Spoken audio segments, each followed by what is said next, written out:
why the German economy is not the leading. It's the largest, but it's no longer the leading economy because it's has a recession or something very close to it. Out of the 9 major industrialized economies it looked at, one will shrink over the next 18 months. That is the United Kingdom. But one country will grow more than most others, and you will smile. It's Russia. But the country that grows by far the fastest is China. And Russia, because it's a major producer, if you add Russia to Iran, Saudi Arabia, and the UAE, you've got your guaranteed supplies of oil and gas. And you've got them now, even though the United States pushes its maximum sanction capability to prevent it and cannot succeed. You know, the United States may invade the French country of Niger any minute now. That's the same. That's not about Niger. That's about G7 versus China and BRICS. The war in Ukraine is not about Ukraine. It's about the West believing it can weaken the Russia, China, India, BRICS connection by a long stretched out war. And the fact that, you know, millions of Ukrainians are either dead or hurt or forced into becoming refugees, et cetera, that is what we call in the United States collateral damage. It's too bad, but nobody really cares at all. Such a miscalculation was made. If you go back to February and March of 2022, you will find statements by American leaders all the way up to President Biden that the ruble would collapse, that Russia would be brought to its knees, all of it, you know, all of it wrong. And as best I can tell, they believed it then, and they still believe they can do that. They give him a bigger missile. They give him a missile that goes further.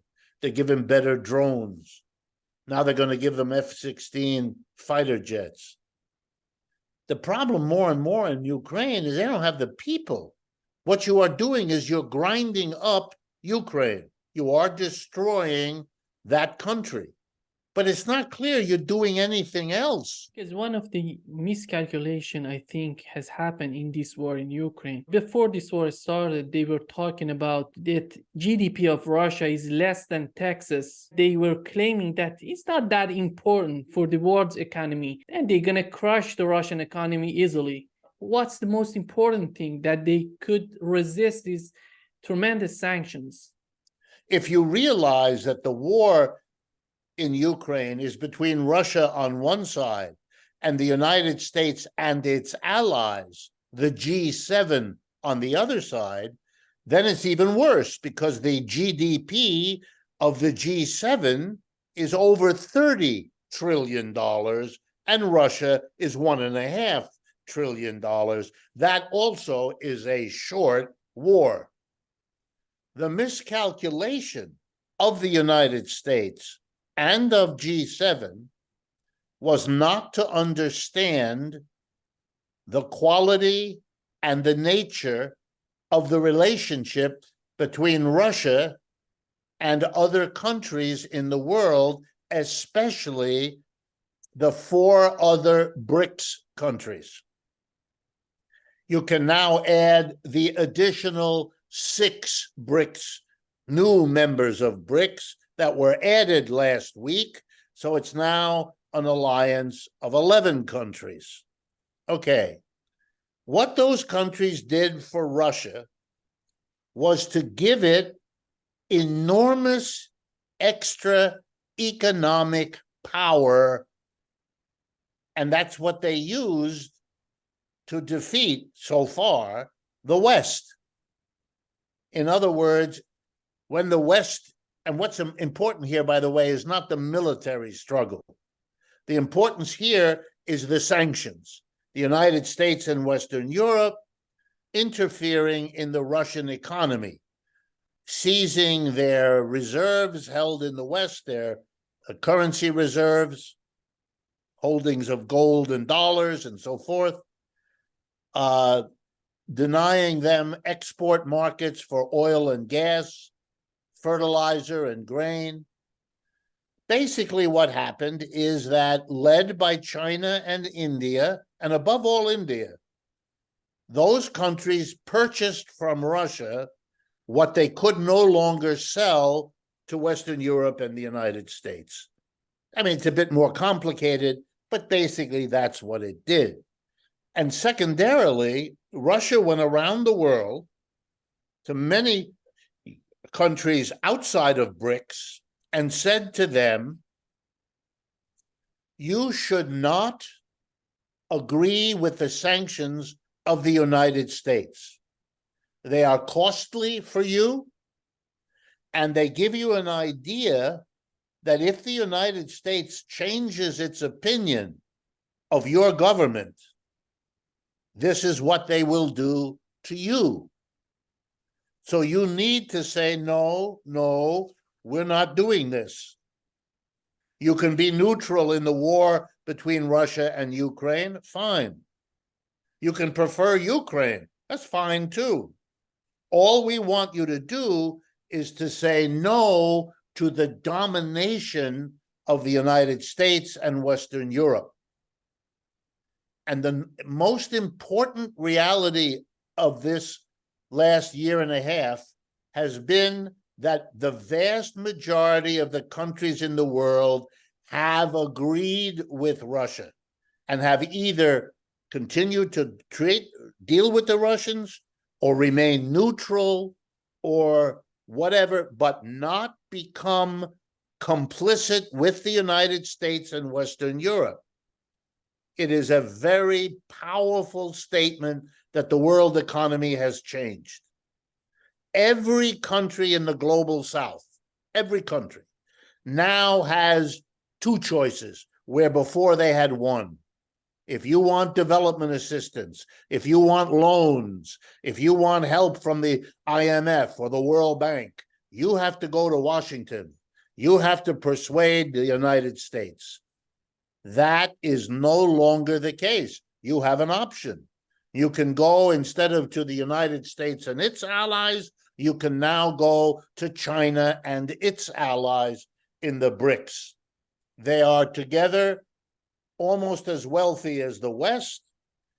Every year now, the role of the West in the world economy is shrinking, and the role of the BRICS and China in the world is growing. That's been true for 10 years.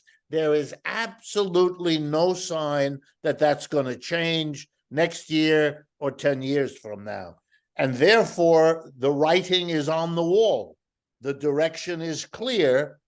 And that's why Russia was able to maintain its economy, was able to maintain basically the value of the ruble, to continue to function even while fighting a major war in Ukraine. What's the importance of GDP at PPP? Because when we look at the 2023, China comes above the US in PPP. It's China, United States, India, Japan, Germany. Then after Germany is Russia. Russia is above Indonesia, Brazil, France, even UK. How do you say this? What's the importance of this? Well, for a very long time, over 50 years, economists have been debating whether the way to compare countries from one to another, you use the regular exchange rate between their currencies, or you use what's called purchasing capability, or PPP, purchasing power parity.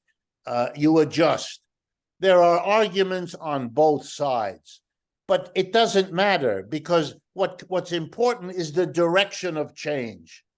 And the direction is the same whether you use exchange rates or you use PPP. It doesn't matter. Yes, you get a larger number for China if you use purchasing power parity. And there's arguments why you might want to rely on that. But I don't think that's the important thing to worry about. The important thing is that whichever way you measure, the GDP of the G7, the United States and its allies, is shrinking relative to the GDP of China and its allies. That was already true with the old BRICS, 5 nations. It is even more true, of course, if you expand 5 nations to include now 6 more. So you have 11, especially when you realize that those new ones include Saudi Arabia, Iran, and the United Arab Emirates, which means that that part of the world now has more than enough oil to give it the energy it needs to continue to outgrow and outcompete the West. In your opinion, this diversity we have in BRICS, it can be a point of power, point of weakness. We know the relationship between Iran and Saudi Arabia. They didn't have a good relationship. Now they are normalizing their relations and they joined BRICS. We have India and China. They're not totally in line with each other. They have differences. They put aside their differences. They know they have a common ground to grow. How do you see this? Well, I am a student of Hegel and Marx, so you will not be surprised if I tell you that it's not ever either you have a strength or you have a weakness. It's always that you have both. It's always mixed. It's always, to use Hegel's phrase, contradictory.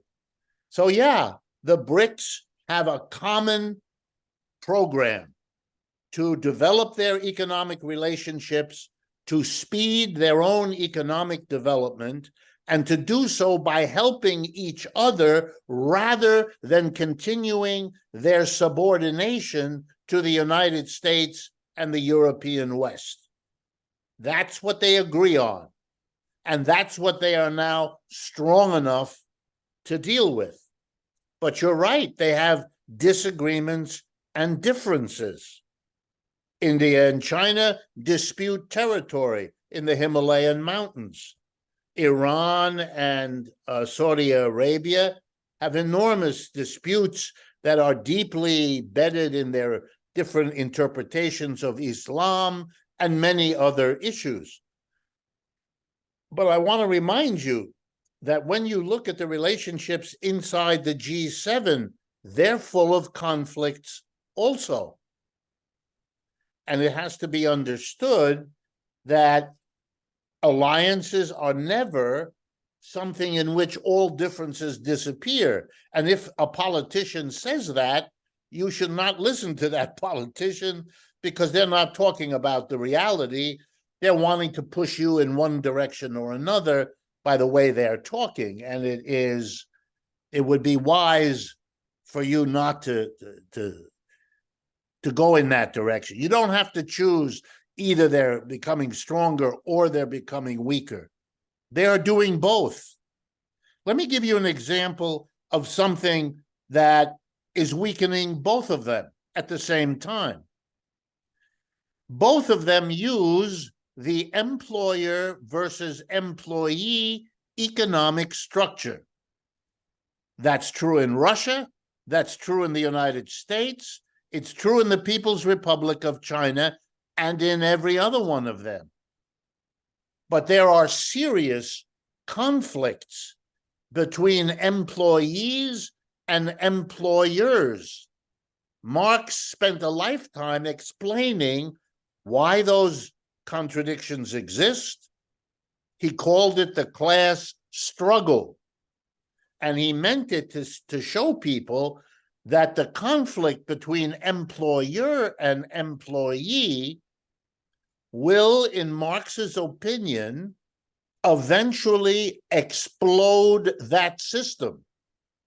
The way the contradiction between master and slave, in the end, destroyed slavery, or the conflict between lord and serf eventually destroyed European feudalism. So at the very least, one would have to ask the question, how are the conflicts or the class struggles between employees, workers on the one hand, and employers or capitalists on the other, how are these struggles playing out in Russia, China, the United States, Saudi Arabia, or anywhere else? That, I would argue, is a source of immense weakness in all of these countries. One that the BRICS are not addressing any better than the G7. Among the G7, there are a number of countries who consider themselves, in one way or another, socialist. The leading political party in Germany right now, Olaf Scholz, the chancellor, he's a socialist. He's been a socialist all his life. The socialist political parties, and there are several in Germany, are very powerful as political parties. So the G7 includes socialists. China refers to itself as a socialist economic system. They say they are socialist with Chinese characteristics. Okay, so you have socialists in both of them, and you have very strong anti-socialists in both of them. Okay, so yes, they don't all mean the same thing, but that's another question. The fact is that these are societies that have their own conflicts within them. You may not know this, but the president of France, Emmanuel Macron, applied to join the BRICS, and he was turned down by the BRICS. Okay, so you got another complication in that here's a European who's very worried that if the world economy is splitting into two camps, it may not be good for France at all to be identified in only one of the two camps. They would like to be in both of them. How is that going to, that's another contradiction. That's going to be an idea that's going to occur to other Europeans. Italians, for example. Germans, for example. Germany's biggest export market is China. Does it really want to be forced by its ally in the United States to cut off its relationship with China? That would be very dangerous and very negative for the German economy. It already is, as I'm speaking to you. This problem, which is not yet acute, is already part of the explanation why the German economy is not the leading. It's the largest, but it's no longer the leading economy because it has a recession or something very close to it, et cetera, et cetera. So I think you're going to see shifting weaknesses and strengths. The outcome of this war in Ukraine will affect all of that. It already is. What's going to happen in the oil market now? Look, 2 weeks ago, 3 weeks ago, the International Monetary Fund issued its projections of economic growth in the rest of 2023 and through the next year, 2024. Out of the 9 major industrialized economies it looked at, one will shrink over the next 18 months. That is the United Kingdom. All the others will grow, but they will grow 1 to 2%. Maybe 1 or 2 will grow 2.5%, maybe even 3%. But one country will grow more than most others, and you will smile it's Russia. But the country that grows by far the fastest is China. It's scheduled to grow between 5 and 5.5%, not 2 or 1.5 or 2.5%. In other words, the disproportion between the BRICS and the West continues to get worse. And the mass media in the West do not give this anything like the attention it deserves. This is a historical shift. It puts the people who were colonies before in the stronger economic position than the colonizing countries in Western Europe and North America. We've never had that before. The decline of the British Empire in the 18th and 19th century gave way to the rise of the American Empire in the 20th century. We are now witnessing the declining American empire and a new emerging empire, which will either be Chinese or some multinational grouping around the Chinese. And this changes everything. Just like the passing of the British Empire did, the passing of the American Empire will. And the fact that Americans and Europeans who counted on that empire for their economic wealth, for their military security, they can't do that anymore. And that is going to shake those societies as deeply as the end of the British Empire shook Great Britain. Look, the people of Britain became so desperate that they were willing to follow the worst fake politicians you could imagine, who told them, led by Boris Johnson, who told them that their end of their empire and all their difficulties were because of Western Europe. That is beyond words. That's so stupid. No people are that stupid. But so they were desperate. So they voted and they Brexit, we left Europe. All that did, which many of us told them, was make their economic crisis worse, which is exactly what it has done. Here in the United States, we have demonized immigrants, mostly desperately poor people from, Guatemala or El Salvador or Colombia or really the poorest countries of Latin America, sending their desperate people north into Mexico and then to the United States.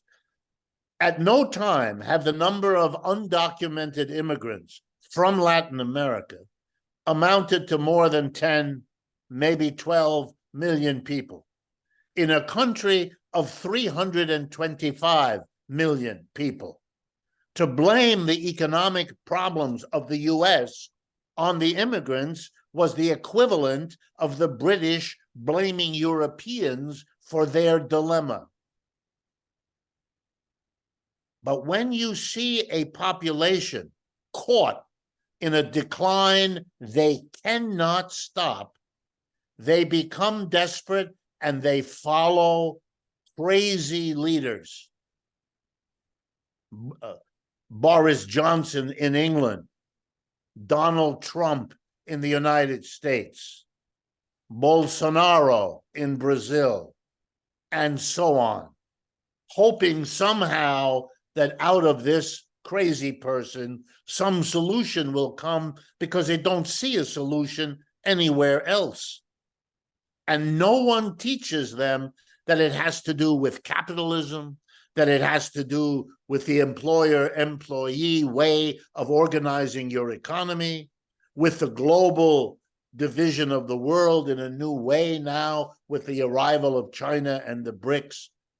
You don't teach your people to think like that. You don't give them that way of imagining a future. So they'll imagine a Bolsonaro or a Trump or a Boris Johnson until the collapse is so severe that they will reject all of that, which is coming.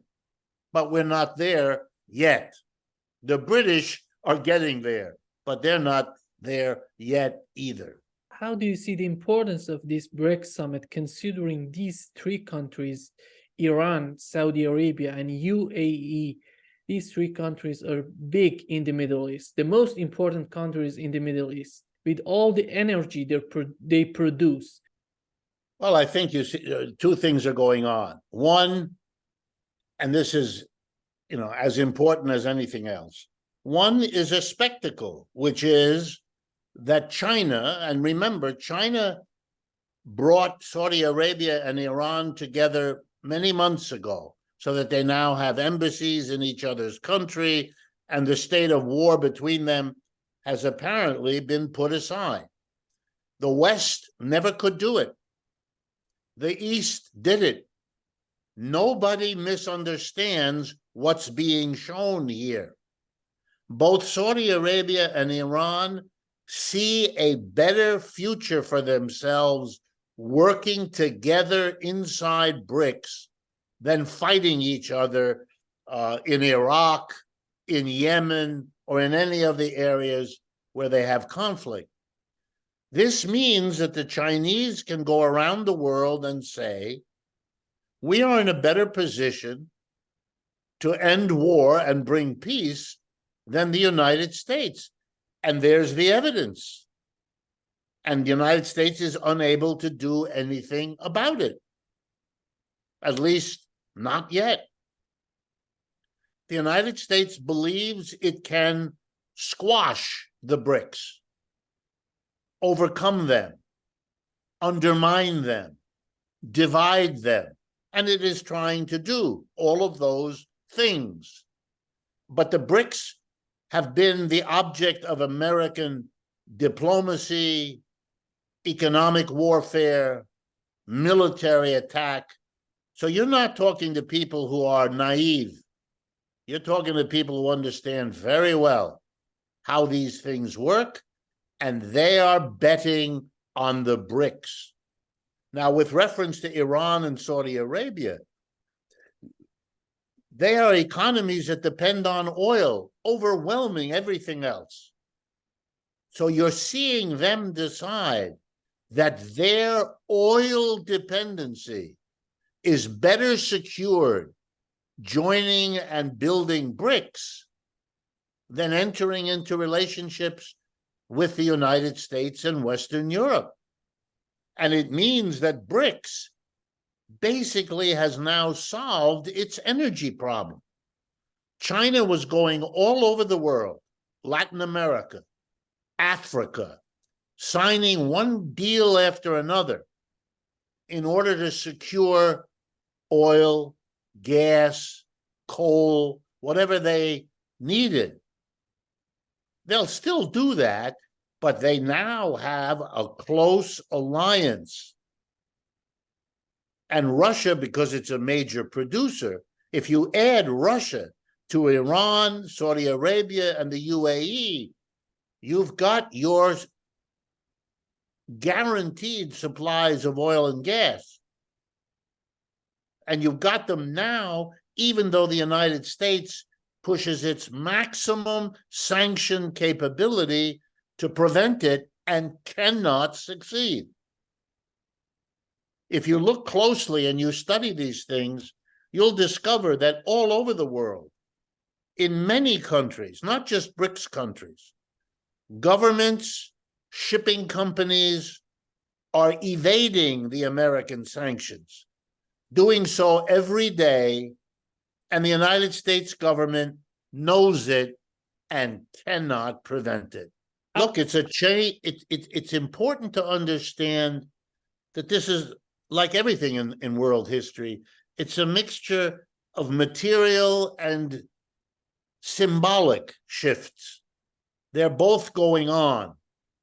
But I think you have finally seen the revolt of the global South with the alliance of Russia and China. I don't know whether you put them in the global North or the global South, but you can see what's going on.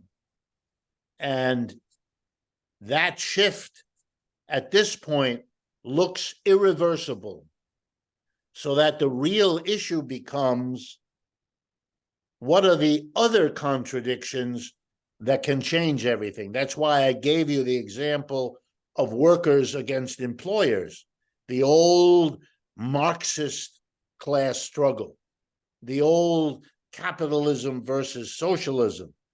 That struggle is not resolved. That struggle is now, if anything, more powerful because it's going on inside the G7 and inside the BRICS as well.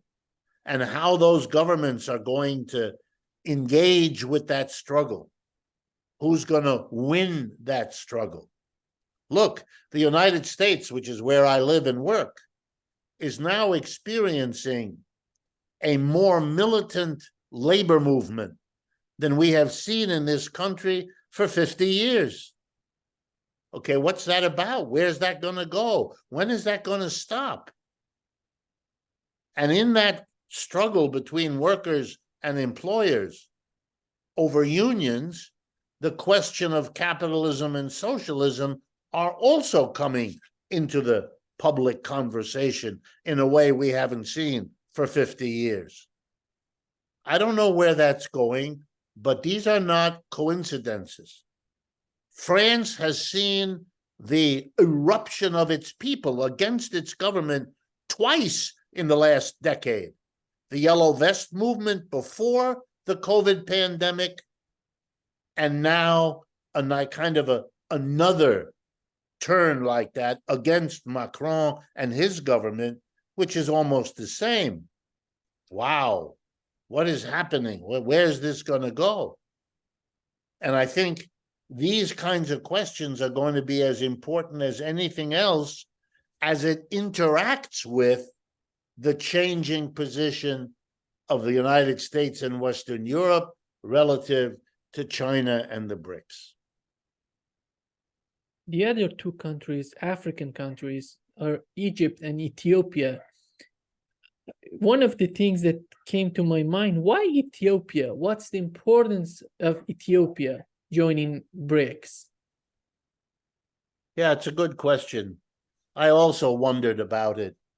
Ethiopia is an extremely poor country, but on the other hand, it is an African country, and BRICS is a little scarce on African countries. It has South Africa, but that's about it.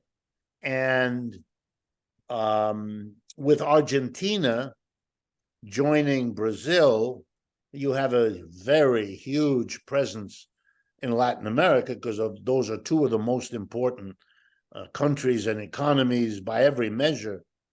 And they haven't done that in Africa. So I think Egypt and Ethiopia were some more symbolic decision about showing that you want to expand with Africa, that you will expand with Africa, but that for the moment, you pick two countries who are focused more on the Middle East. Ethiopia is just across the water from where the oil is, and so it's not unimportant strategically to control, at least in some ways, what happens to Middle Eastern oil.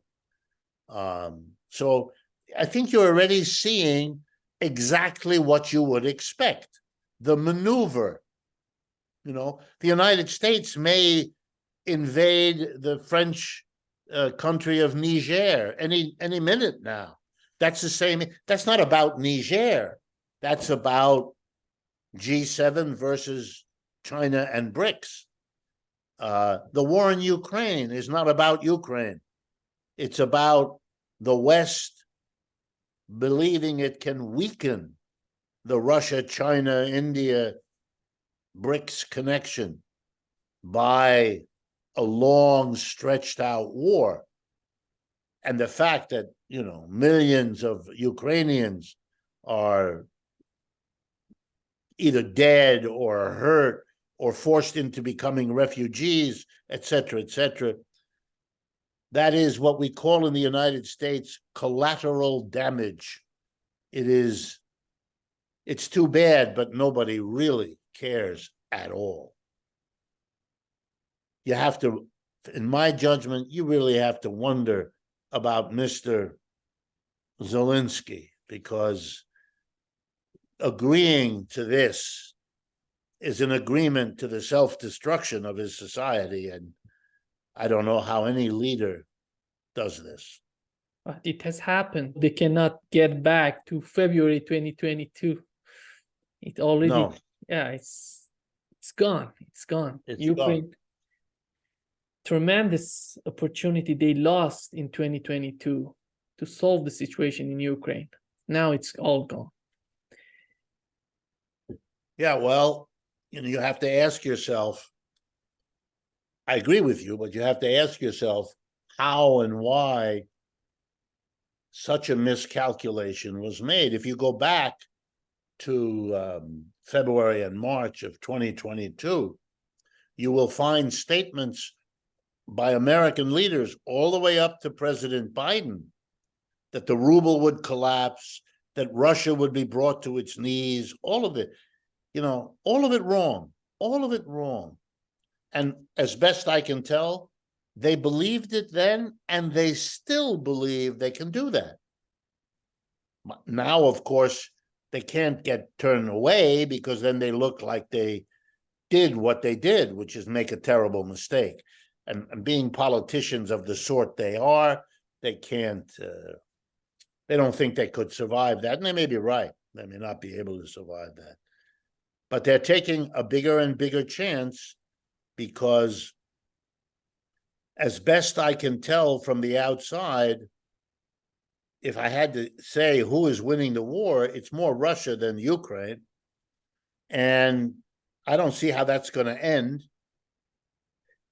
The United States keeps escalating with the military equipment, but that doesn't seem to change very much.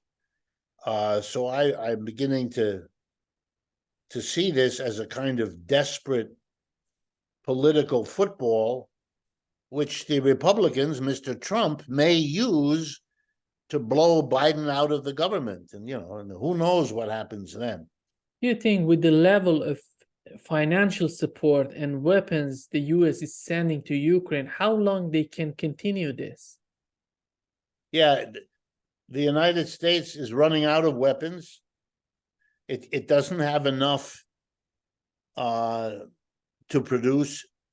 It doesn't want to produce a vast new quantity to ship to Ukraine. That doesn't make much sense. They've shipped already to Ukraine most of what they had that they can do without: storage, old bombs, old missiles, and all of that. We already have an inflationary problem. Spending to build up war production would worsen the inflation. That is too dangerous for them. They're not going to do it. So they keep escalating. They give them a missile they didn't give them before. They give them a bigger missile. They give them a missile that goes further. They give them better drones. Now they're going to give them F-16 fighter jets. The problem more and more in Ukraine is they don't have the people. You've used your trained military. You don't replace them with bringing in young people and old people.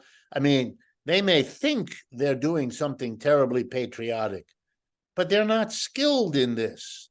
The Russians have way more of a reserve. They're a much bigger country. They maintain a much bigger military for much, much longer. This is not a fight of equals. And, you can give them escalate the weapons. That's not going to solve your problem. The Russians are very good. They have drones of their own. They have mechanisms to interfere with the drones. They have a big air force. They know how to shoot down airplanes. I mean, they've shown all of this. You keep escalating because the previous escalations didn't do the job. They're not doing the job now. Country has been gearing up for almost a year for this great offensive, and it got them nothing. Really, nothing at all. It's so bad that even in the Western press now, in the United States and in Europe, there are more and more stories that are clearly written by reporters and editors of newspapers who are wondering, this is crazy, this has got to stop. What you are doing is you're grinding up Ukraine. You are destroying that country. But it's not clear you're doing anything else. And while I don't think most people outside of Ukraine care that much, they are not interested in being a destructive force for no achievable gain. That's even worse than most people will find bearable. And that's what's beginning to look like.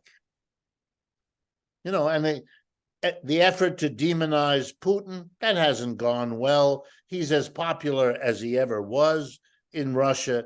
There's no perceivable movement to get rid of him. The same is true for Xi Jinping in China and for Modi in India. So, I mean, these are very different people. They don't agree on many things. But on de-dollarization, on diminishing the role of Western Europe and the United States, they've agreed on that for 40 years. Now, for the first time, they can do it. You're not going to take that away from them unless you give them something enormous, which I don't even think the West has anymore. Did you see this GOP debate? There is a new candidate called Vivek Ramaswamy, and he's talking about let's get out of Ukraine because it's not profitable for us, and go support Taiwan to fight China. Well, you have a group of politicians, the leaders of the Republican Party.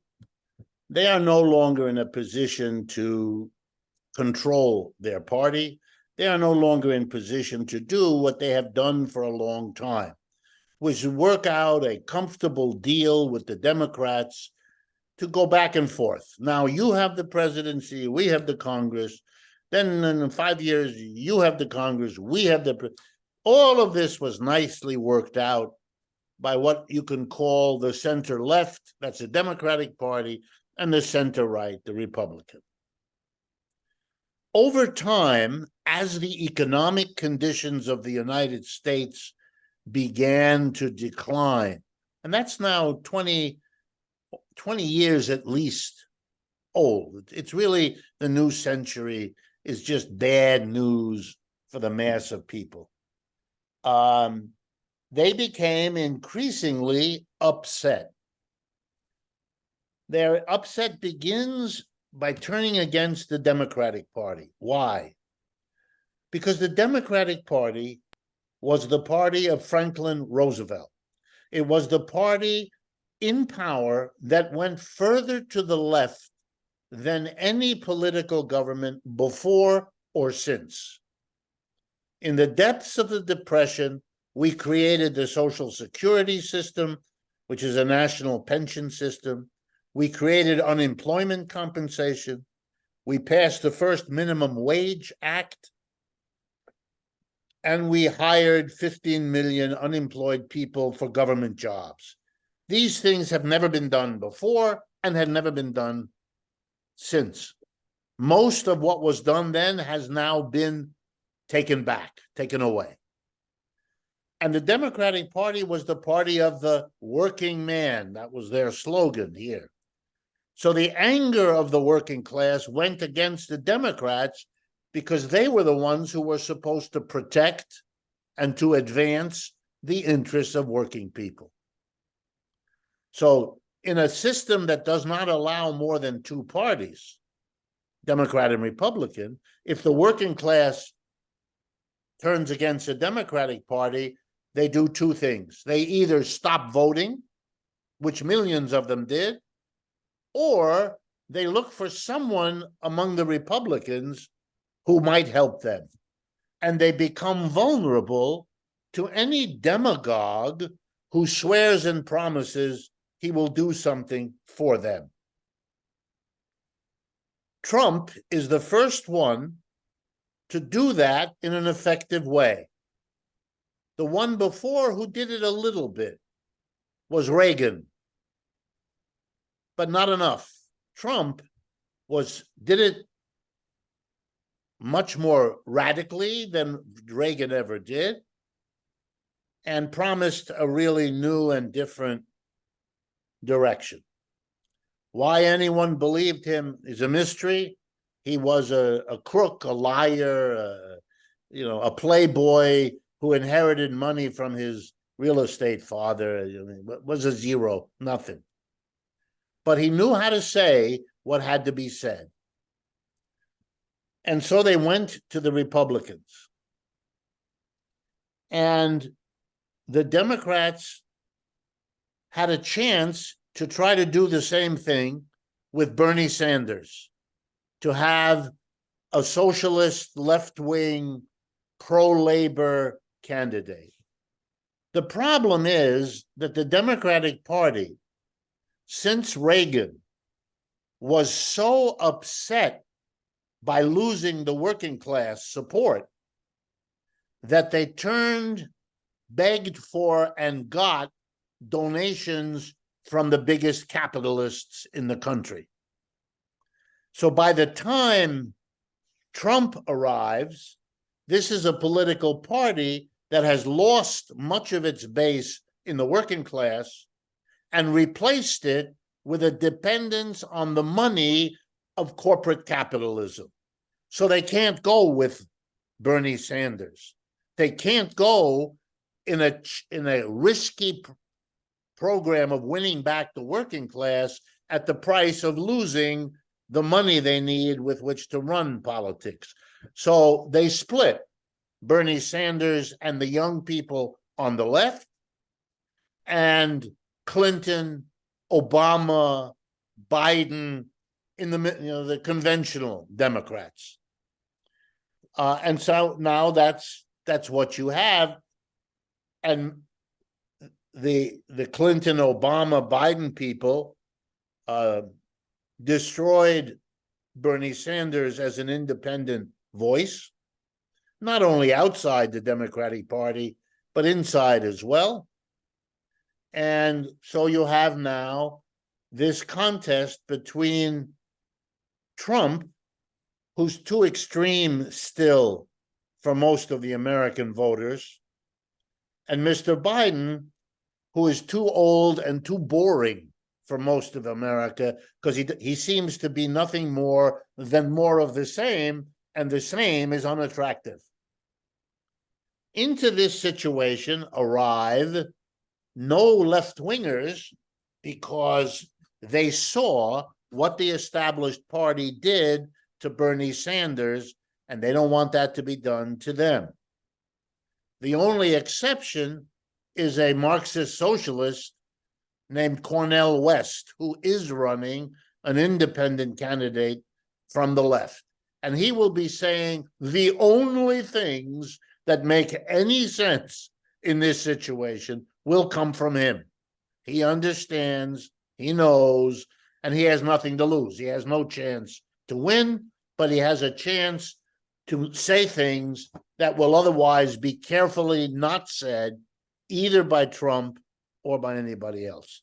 Then on the Republican side is a recognition that the Obama, Clinton, Biden are trying to destroy Trump by having him go to court, by throwing everything they can at him, waging endless ideological warfare against him, not doing a very good job, but they are trying. But it means that anybody with a lot of money can now enter the Republican primary the way Ramaswamy does. In order to do that, you need a lot of money, which he has. Personally, he has his own money. And you need to believe that the positions you take don't matter. In other words, you can say whatever it is you think will get you some attention, because nobody understands what's going on anyway, and they won't ask you questions because they don't know either what's to go on. So he decided that since there are quite a few people doing this, and by the way, please understand, many people run who have no interest in being president and no chance. They're doing this because you get a lot of free publicity. You are on radio, you are on television. For example, there's a woman, Nikki Haley, the governor of Carolina. She would like to be famous and rich, and she hopes that they'll make her vice president, the way the Democrats did, as a kind of an attempt to get women voters. That's why she's there. She has no chance to be the presidential candidate. Everybody who knows how this is done knows that, and she knows it too. So Vivek Ramaswamy, what does he want? Well, he would like to replace Trump. He would like to be another Trump without the negatives Trump has. So, for example, he says he loves Trump, okay? That has nothing to do with anything. The hope there is that Trump is eliminated, that the Democrats succeed, Trump has to go to jail, and Vivek Ramaswamy will then hopefully get the Republican votes for Trump, because you can't vote for Trump anymore, and then you look around for the one who most looks like Trump. This was the strategy of the other fellow, the governor of Florida, Mr. DeSantis. He did the same thing. The problem was he did it early. And so Trump shit all over him, attacked him, ridiculed him. So his strategy was stupid, and he has been basically, if not destroyed, nearly destroyed. Yeah, he's not growing. What? He's not growing in the polls. No, he's not growing. He's awful. You know, he's to the right on social issues. He's worse than Trump, which takes some doing, and which is stupid because the American people don't like that. They really don't. You know, Trump lost by 7, 8, 9 million votes. It was not close, none of it. It was just childish, you know, the bullshit. But it's important to understand that you can, in this country now, say that you won an election you clearly lost, because there are millions of people so upset about what's going on in the world that they believe it's being managed by some evil, what does he call it? The deep state, and so forth and so on. That's a measure of people's desperation. If you ever study the arrival of Mussolini in Italy, or Hitler in Germany, it was to a destroyed, bitter working class that was willing to look in this direction because they were so angry at the ability of the regular politicians to do anything. If Trump gets reelected, it's purely that. It has nothing to do with his politics on Ukraine or anything else. Most Americans could not tell you where Ukraine is. They don't know. They never learned. They do not care. They just don't. They like the imagery that we in America are fighting to help a small country in Europe. This fairy tale is very pleasing. And if it weren't a problem, everybody would be in favor. You know, it's like helping the little child in the school being bullied by a big child. You know, you help the little child to not, as long as they think that's what's going on, which the Biden administration repeats 50 times a day, they will be supportive. But the minute there's a candidate who says to them, They are taking your money, making your life harder to support. They'll turn against it in 2 seconds because there's no depth here. They don't know anything. They don't care about it. Look, half the people in the United States, when polled, are not aware that the current regime in Russia is not like the Socialist or Communist Party regimes before 1989.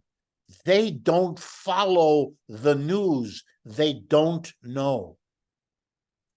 A leading senator in the United States, Tommy Tuberville from the state of Alabama, when he was elected a couple of years ago, gave a famous interview after announcing, thanking the voters for voting for him. He said he owes it all to his father, who fought in World War II against the communists. And the reporters had to tell him that his father fought against the Nazis, not the communists, who were the allies of the United States. This is a man in his 60s, a product of American education, a senator, has no idea of anything. That's not unusual. That's the norm. And that creates opportunities for Mr. Ramaswamy to say one thing that he thinks people will like to hear: give us money, don't give money to the Ukrainians. That's really no different from what you see with white supremacy. The basis of white supremacy here is saying to white people, they're giving the money to the black people, to the Hispanic people. They should give it to you. It's not fair. Yeah, not fair. Yeah, not. Has nothing to do with race.